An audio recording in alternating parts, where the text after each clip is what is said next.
আপনি যদি মানুষের সাথে জুলুম করে থাকেন, কারোর সম্পত্তি দখল করে থাকেন, কারোর সাথে 10 টাকা মেরে খেয়েছেন, আপনি দেননি, এই করেছেন, হাজারো ভুল হতে পারে। যেগুলো ভুল রয়েছে, জুলুম করেছে, অত্যাচার করেছে মানুষের সাথে, আল্লাহর সাথে নয়।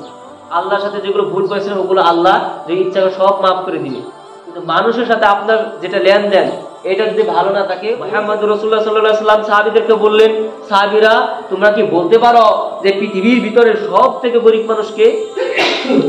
তখন সাহাবীরা বললেন যে ব্যক্তির বাড়িতে কোনো টাকা নাই, যার বাড়ি সম্পত্তি নেই, মাটি নেই, ওই ব্যক্তি তো সব থেকে গরিব। তখন মুহাম্মদ রাসূলুল্লাহ সাল্লাল্লাহু আলাইহি ওয়াসাল্লাম বললেন, না, ওই ব্যক্তি সব থেকে গরিব নয়। কোন ব্যক্তি সব থেকে গরিব? ওই ব্যক্তি সব থেকে গরিব যে ব্যক্তি পাহাড় পরিমাণ নেকি নিয়ে হাসরের ময়দানে উপস্থিত হবে। তারা জান্নাতের দিকে যাবে পাহাড় পরিমাণ নেকি, কিন্তু তার ভাই এসে বলবে, আল্লাহ, এই ব্যক্তি আমার সাথে জুলুম করেছেন, আমার 10 টাকা মেরে গেছেন, ওই 10 টাকা না দিলে আমি তাকে মাফ করবো না। তখন ওই ব্যক্তি ওই জান্নাতি নেকির দিকে তার ভাইকে নেকি দিয়ে দিতে হবে, তার নেকি কমে যাবে। তার বোন এসে বলবে যে আল্লাহ, ইনি আমার হচ্ছে বাপ, এই বাপ আমাকে মাটি দেয়নি।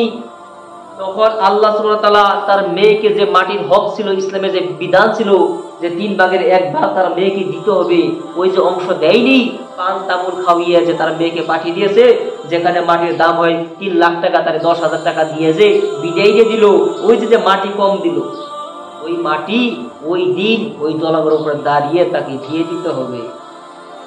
লোকটি এই পাহাড় নেকি যে জমা হয়েছিল, এই সব নেকি দিতে দিতে দিতে দিতে একটি সময় কি হয়ে যাবে, লোকটি নেকি ফুরিয়ে যাবে, কিন্তু লোকেদের আবদার শেষ হবে না।